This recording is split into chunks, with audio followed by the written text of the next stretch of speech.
This is the Lone Crater YouTube. We hope this video helps. In this video, I will show you how to make delicious brownies. First, preheat your oven to 350 degrees Fahrenheit or 175 degrees Celsius. Then, grease and flour an 8x8-inch baking pan. Gather your ingredients: 1 cup of sugar, 1/2 cup of butter, 2 large eggs, and 1 teaspoon of vanilla.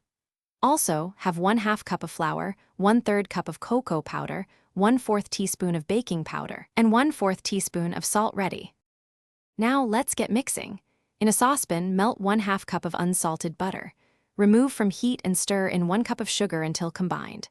Let it cool slightly. Whisk in 2 large eggs one at a time, then stir in 1 teaspoon of vanilla extract.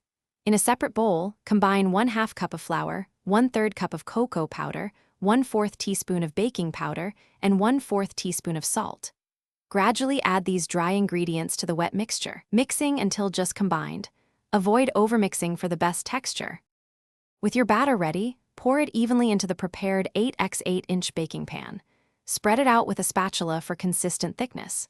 Place the pan into your preheated oven. Bake for approximately 20 to 25 minutes. Check for doneness by inserting a toothpick into the center. It should come out with moist crumbs. Once baked, remove the brownies and let them cool completely in the pan on a wire rack. This is crucial for achieving that perfect fudgy texture and clean cuts. Once your brownies are completely cool, it's time to cut them into delicious squares. A good tip is to use a plastic knife for cleaner cuts. You can cut them into 16 squares or any size you prefer. For an extra touch, dust them with powdered sugar or add a sprinkle of sea salt. They're perfect on their own or with a scoop of ice cream. And speaking of making things easier, check the description for a link to the Shark AI Ultra Robot Vacuum and other great deals to upgrade your home. Enjoy your amazing homemade brownies. Thanks for watching. Consider subscribing if we helped you.